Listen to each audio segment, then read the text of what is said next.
Hello there and welcome to this video that doesn't need any additional introduction as the title is descriptive enough.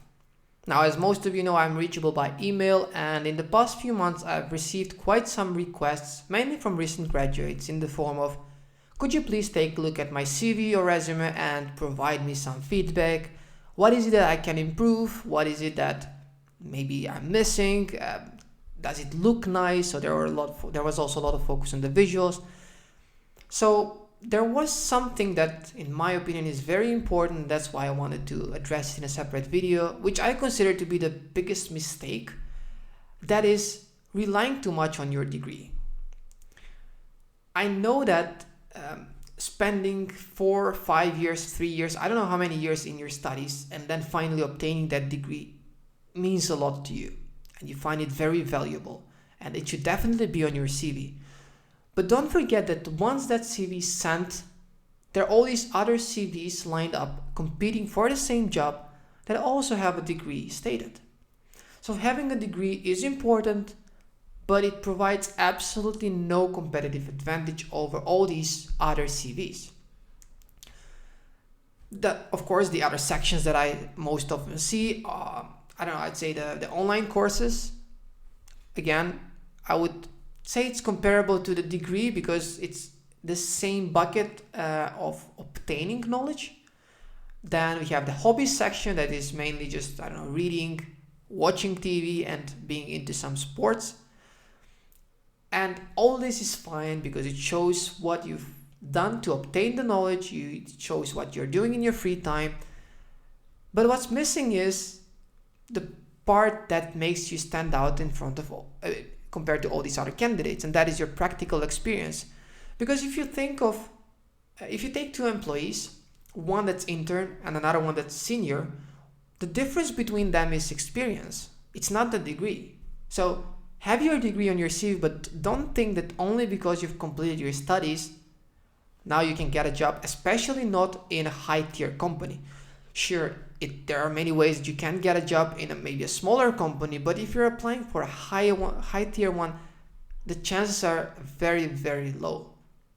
So what can you do to make sure that you improve your CV and you add this practical experience? Regardless of your field of studies, there are a lot of projects that you can complete in a month, sometimes in a week, and sometimes even in a weekend.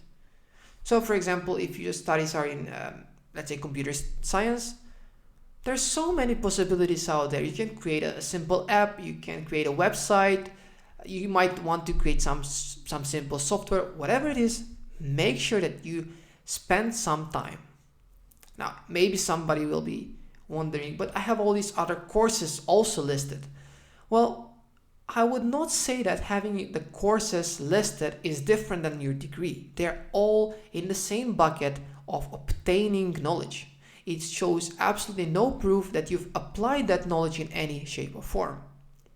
So have a project, work on that. If you're in the finance field, it's very simple to just create your own blog.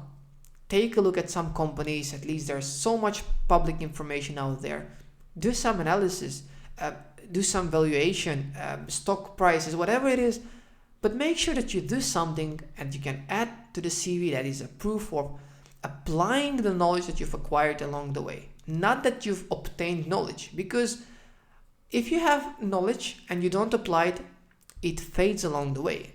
It's not something that you can use as an argument of why you should get that job.